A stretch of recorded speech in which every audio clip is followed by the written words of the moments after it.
Bonjour à tous, j'espère que vous allez bien. On se retrouve pour le brief du mardi 31 août, c'est bien ça, mardi 31 août 2021. Je tiens à le répéter en début de brief, hein, si vous voulez rejoindre l'école, il faudra attendre demain pour le faire via le Patreon, pour tout ce qui est paiement bancaire et PayPal, etc., etc. Donc je mets le lien en description comme d'habitude. Attendez absolument demain, ne faites pas ça aujourd'hui.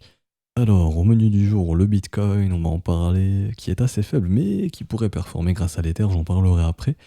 On parlera d'Ethereum, donc on parlera de la paire Ethereum-Bitcoin, et on parlera également de Waves, dont c'est l'asset dont je voulais vous parler aujourd'hui, enfin hier. Je vous en parle aujourd'hui, hein, mais je vous ai dit que j'en parlerai aujourd'hui. J'avais dit ça hier, donc je le fais aujourd'hui. Parole tenue, promesse tenue, et il est très intéressant pour la continuation. On va voir ça ensemble aujourd'hui. C'est un petit asset que je vous présente, hein, je pense que vous connaissez, mais techniquement il redevient assez cool. Alors, Bitcoin.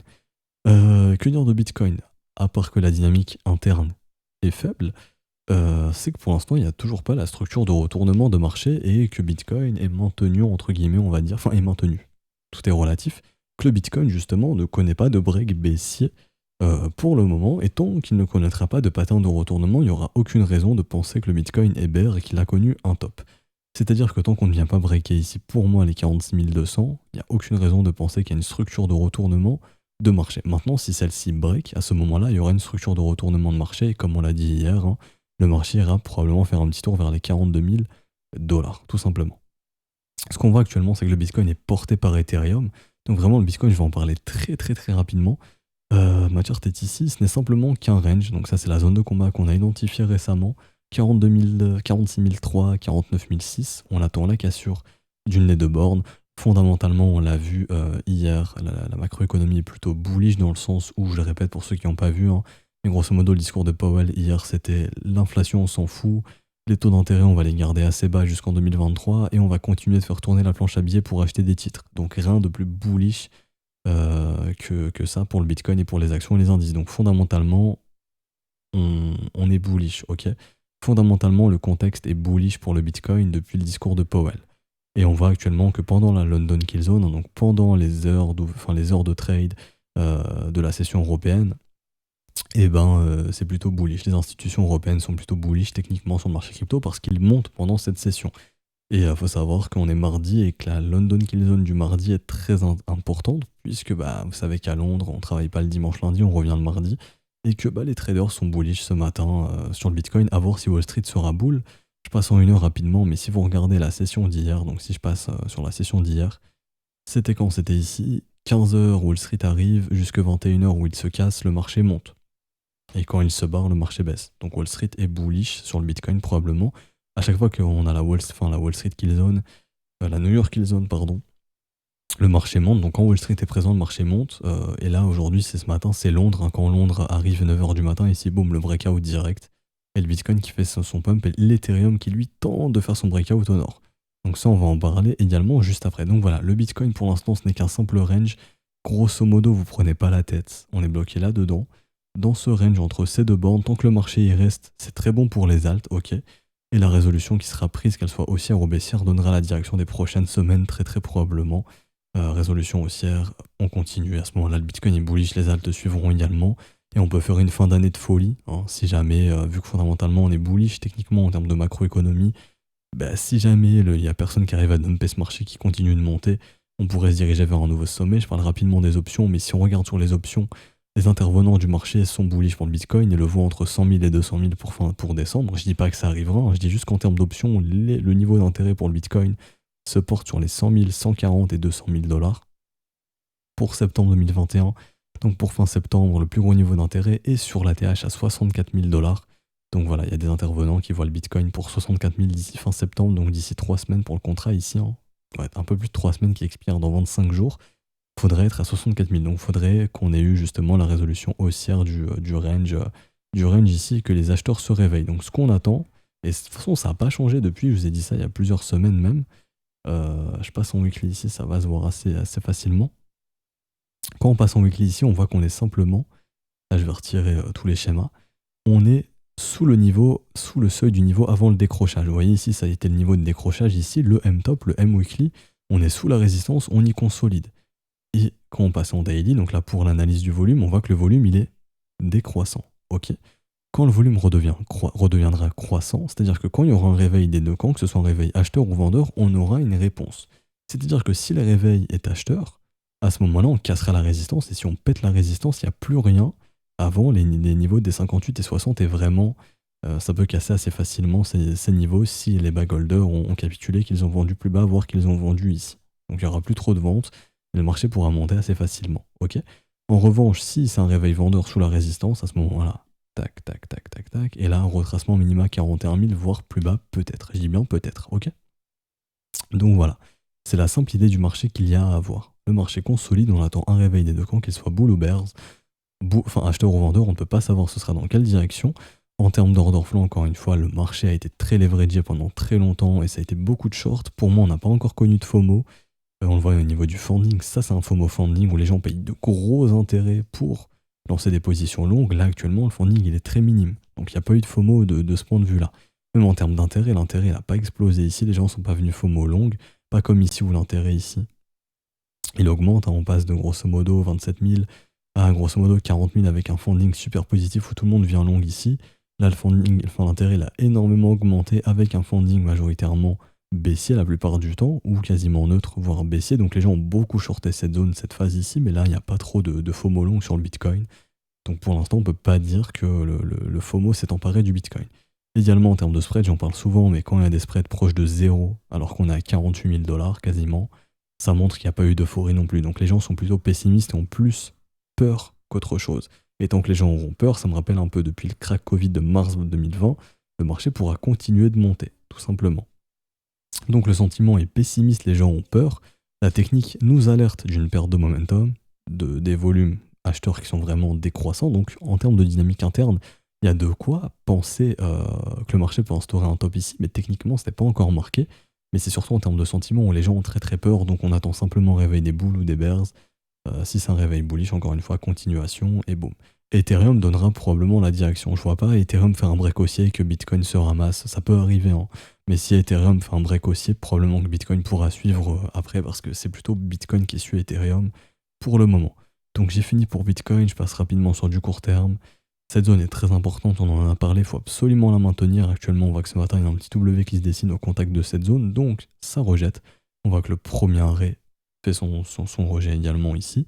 Si ce premier arrêt cède, on ira faire un petit tour entre les 48 500 et les 49 000 $. Ce serait une zone absolument à casser. Nous, ce qu'on veut, si on veut continuer de voir le marché monter, c'est de venir péter les 49 600. Donc pour l'instant, ça reste un range entre cette borne et cette borne. On attendra la résolution tout simplement. Et en termes de momentum, pour l'instant, je vais regarder ça rapidement. Pas de signe de momentum bullish ici pour l'instant. Et en 4 heures, ça pourrait arriver exclusivement si on vient breaker ce niveau ici pour l'instant. Donc niveau à surveiller sur le momentum. Il faudrait que ce gros W prenne forme pour qu'on soit totalement bullish ici pour l'instant. Ça n'est pas le cas et on est toujours en consolidation parce que les bulls ont perdu le momentum. Et donc je vous parle rapidement d'Ethereum, ensuite d'Ethereum Bitcoin. Ethereum qui est dans une consolidation mais plutôt ascendante. Je m'explique, pour ceux qui font un petit peu de chartisme, on est dans un triangle ascendant ici qui suit suite à un mouvement haussier. Donc c'est assez intéressant, c'est assez bullish, hein. Généralement c'est plutôt résolution haussière. Ici, hop, comme ceci, tac, et tac, je vais essayer de vous tracer ça au mieux. Comme ceci, mais c'est bien le triangle ascendant, hop, comme ceci, donc triangle ascendant qui pourrait casser au nord, hein, parce que généralement en termes de probabilité technique, quand il y a un mouvement ascendant et un triangle ascendant qui se forment, généralement la résolution est haussière. C'est ce qui pourrait nous ramener sur un mouvement de continuation. Et donc à ce moment-là, les objectifs seraient les suivants. Proche du sommet, on en a déjà parlé. Mais là, je vous trace ça à main levée assez rapidement. Désolé pour la précision, mais bon, il n'y a pas besoin d'une précision parfaite ici. Mais grosso modo, ça nous ramènerait dans les 4 400, 4 500 $. Donc essayez de faire un nouveau sommet. Donc là, ce qu'on attend simplement, c'est de voir si Ethereum est mature pour essayer de breaker sa résistance, enfin son range vers le nord, hein, et du coup résoudre ce triangle ascendant au nord qui pourrait permettre de faire un W de continuation, enfin un W, donc signe de mouvement de continuation, pour aller chercher plus haut. Et donc les prochaines résistances qui se trouvent techniquement ici aux environs des 4 000 $, il n'y a pas grand chose avant, voire les 3 700, mais techniquement il n'y a pas grand chose, juste voir le corps de chandelle ici. Voilà, les 3 900, le corps de chandelle ici très important, c'est ce qui a déclenché le rejet derrière. Donc 3009, niveau très important, et en mensuel, je pense qu'on est déjà au-dessus. Voilà, on est déjà au-dessus en termes de corps de chandelle. Donc ce sera plus le corps de chandelle ici à 3900, donc grosso modo 3700-4000 $ la zone de résistance en cas de breakout ici de l'Ethereum. Et j'ai les liquidations ici sur Ethereum. Déjà, si on casse, on a un cluster assez intéressant dans les 3513 $. Et après, pour les plus gros clusters, ce sera pas avant les 3800, ce qui est de plus proche. Sinon, 4002, il y a de grosses liquidations. Et 4700 en cas de nouveau sommet, grosse liquidation. Et également, le plus gros cluster est dans les 4800 ici. Il y a aussi des liquidations côté bulls, mais tant que le marché, enfin, des liquidations acheteuses, mais tant que le marché est bullish, il n'ira probablement pas les chercher. Et on a également Ethereum Bitcoin, juste ici. Pourquoi je vous en parle? Parce qu'il a une dynamique qui est très très très bullish. Hein, c'est-à-dire que le premier arrêt est maintenu pour l'instant. On a fait un W weekly ici. Sur du daily, on regarde W daily ici qui s'est formé. Donc Ethereum Bitcoin redevient très très fort. Ethereum se remet à reperformer le Bitcoin. Donc c'est une bonne chose. Et actuellement, si on regarde Ethereum, on a le premier arrêt du mouvement entier qui nous bloque depuis plusieurs semaines. Si celui-ci cède, on pourrait se diriger sur la valeur suivante, un Ethereum égale 1/10 d'un Bitcoin. Donc grosso modo, zone de rechargement de short pour Ethereum Bitcoin, hein, ce qui pourrait permettre à Ethereum de bien performer contre Bitcoin, comme il le fait depuis quasiment 1 an et demi maintenant.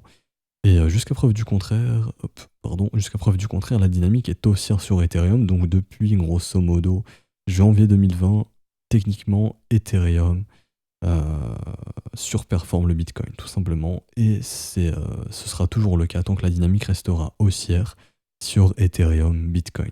Rien de plus à dire de ce côté-là. Ethereum Bitcoin est bullish.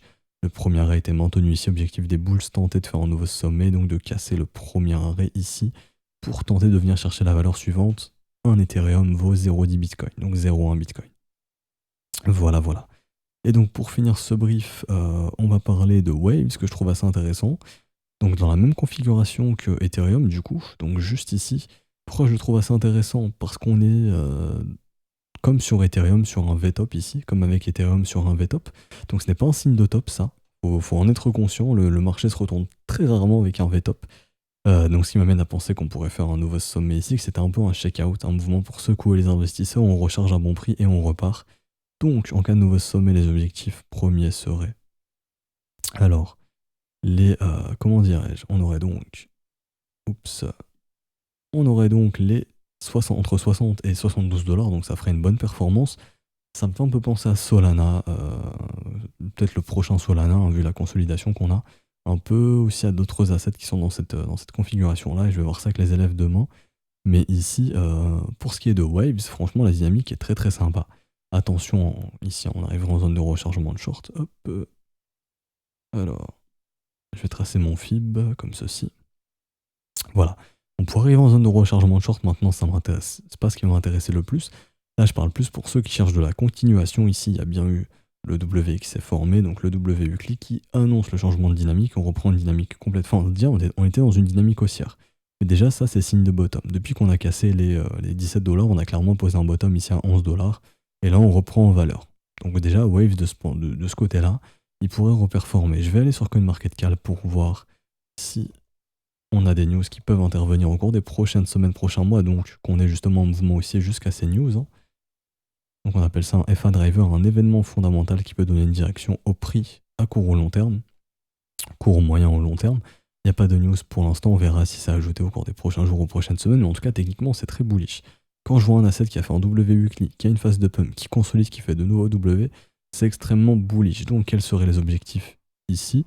On va regarder ça ensemble. Je prends cette phase ici, je prends ici mon mouvement, donc là je vais prendre le top, le retracement ici. On a donc les 100% à 38 $, on aura donc les 48 $ ensuite, les 54 et les 63 $. Je pense que ce marché peut totalement faire un nouveau sommet tant qu'il n'y a aucune structure de retournement derrière.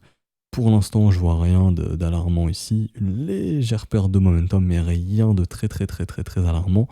Aucun réveil des vendeurs pour l'instant sur les volumes.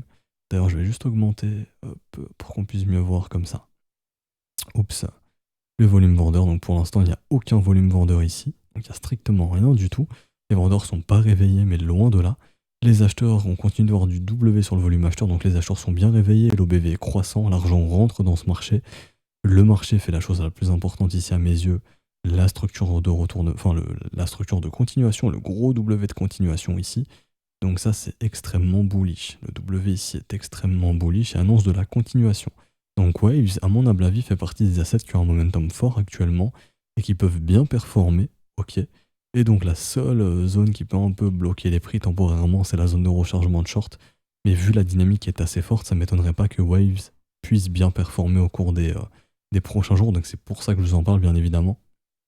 Si on regarde le biais Instit, il est toujours bullish, il n'y a aucun problème. Si je regarde le biais MA13 et MA30, il est toujours bullish également, il n'y a aucun problème. En weekly, le biais est bullish également.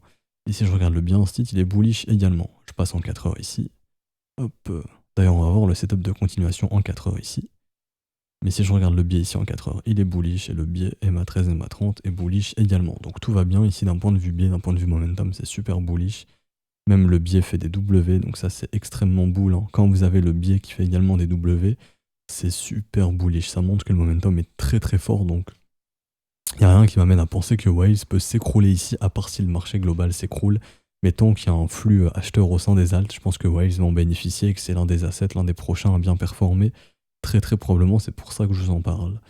Et ici donc, pour la continuation, un creux, deux creux, troisième creux ici, la structure ici. Ici c'est good, donc je vais essayer de vous montrer ça en termes de gestion du risque. Hop. Pour voir quel serait le setup en termes de gestion du risque. Hein. Il y a plusieurs façons d'encadrer ce trade, mais là on va voir ça de la façon la plus simple. Alors, comme ceci. D'ailleurs, le premier arrêt du mouvement a été maintenu, c'est une chose importante, hein, je ne l'ai pas précisé. Mais le premier arrêt est maintenu, on fait un W au niveau du premier arrêt. Je vous le dis d'expérience, il n'y a rien de plus bullish, il n'y a rien de plus puissant pour de la continuation, pour voir un mouvement accéléré derrière. Donc là, c'est vraiment bien ce qui se dessine. Alors, un creux, deux creux, potentiellement trois creux ici. J'aurais aimé avoir un troisième creux un peu plus joli, mais on ne peut pas tout avoir. La structure est potentiellement ici, donc là on est en train de breaker, donc c'est bon.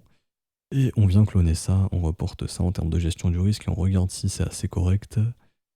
Alors, on est un peu trop loin des 0,25 sur cette structure ici, c'est dommage, ce serait plus celle-ci. On est un peu loin. Donc ici, pour ce setup de continuation ici, c'est malheureusement un peu loin. Là, la target ne change rien, mais c'est un peu loin pour comment dirais-je, pour le risk reward, il n'est pas assez élevé en fait. On est trop loin du niveau de gestion du risque, donc c'est dommage ici sur ce mouvement. Néanmoins, du coup, comment, et là je vais terminer ce brief là-dessus, comment exécuter un trade ici, qui peut avoir un risk reward très intéressant. Ça va être très très simple. D'ailleurs, je vais vous mettre le FIB, premièrement pour vous montrer la consolidation qui a eu lieu autour du premier arrêt. Donc là, vous voyez bien, 0,382, c'est maintenu, W derrière qui est en train de se former, c'est super bullish. Donc, comment faire? On a vu les objectifs ici avec les extensions, je vais les remettre. Alors, on prend ce bottom ici, on prend ici soit ce top ici ou ce top ici. Je vais prendre lui pour changer. Ça change rien, mais c'est juste pour vous montrer. Et donc, pour moi, le trade à exécuter serait le suivant. Une entrée ici actuellement sur la ligne. Ce n'est pas un conseil d'investissement, encore une fois, je le précise, c'est juste une idée de trading et comment moi je traderais cet asset, comment je le ferais, ok? Donc je mettrai mon stop sous la structure. Donc si on perd la structure en W, il n'y a plus rien de bullish ici et donc on ira plus bas. Et ensuite pour la prise de profit, minimum 2 pour 1. Donc là on voit que 2 pour 1 nous ramènerait sur le niveau des grosso modo 40$. Chiffre rond, 40$, c'est très très bien. Proche du précédent sommet, c'est très bien. Sinon, j'irais même tirer jusqu'au 161,8 ici à 48$. Et à ce moment-là, j'aurais un risk reward de 3,17. Pour les plus fous d'entre vous, si je puis dire, on peut même tirer jusqu'au 161,8 parce que techniquement, généralement d'expérience, hein, quand le marché fait un nouveau sommet comme ça depuis une consolidation, on vient au minimum entre 161,8 et 200 généralement. Donc ici, ce sera entre 60 et 73$. Je dis pas qu'on va y aller, je dis juste que d'expérience, généralement, on se dirige vers ces niveaux. Donc si je suis un peu fou et que j'aime bien les targets, j'aime bien le risque et j'aime bien les grosses targets, ce que je ferais, c'est qu'ici je passerai à break-even à 2 pour 1. Donc en gros à 2 pour 1, je déplacerai mon stop à mon niveau d'entrée. Donc ici en gros, quand le marché atteint 40$, mon stop il passe ici, donc c'est-à-dire que je ne perds plus rien. Et la prise de profit définitive, elle vient ici à grosso modo 60$, ce qui fera un trade potentiel de 120% de rendement. Et vu que j'essaie un petit peu d'avoir un avantage sur le marché, je vois que la target est à 60$, grosso modo, je me mettrai un tout petit peu avant. Par exemple, mon ordre de vente, je le mettrai à 59,6. Voilà, juste avant le chiffre rond, tout le monde attend 60, je me mets un petit peu avant. C'est pas grave, ça baisse un tout petit peu le rendement, mais c'est rien, au moins je suis assuré d'être au fil, parce que tous ceux qui attendent à 60 peuvent ne pas être au fil, le marché peut s'arrêter un petit peu avant. Donc voilà. Voilà, c'est un petit peu l'idée de trade, c'est un petit peu le genre d'assets que vous pouvez chasser si vous voulez trouver des assets avec des momentum assez forts. On a moins vu quelques idées de trade ici, rien d'exceptionnel, c'est ce qu'on fait au sein de l'école sur beaucoup d'assets quand on chasse des assets. Donc voilà, on va s'arrêter ici pour aujourd'hui. Si ça vous a plu, n'hésitez pas à laisser un petit pouce bleu, vous abonner si ce n'est pas déjà fait, à nous rejoindre sur Discord, hein, je vous mets le lien en description et en commentaire juste ici. Enfin, vous le verrez dans la description ou en commentaire. Si vous voulez rejoindre via les modalités crypto, vous pouvez le faire à n'importe quel moment, ça change rien. Donc tout est dans la description et en commentaire. Également sur le Discord dans la section bienvenue. Je vous souhaite une bonne journée. Si vous voulez rejoindre l'école via le Patreon, il faudra absolument attendre demain, je le répète une dernière fois. Donc voilà, bienvenue aux nouveaux élèves qui seront présents demain. Nous on se retrouve demain pour un prochain brief. Ciao tout le monde.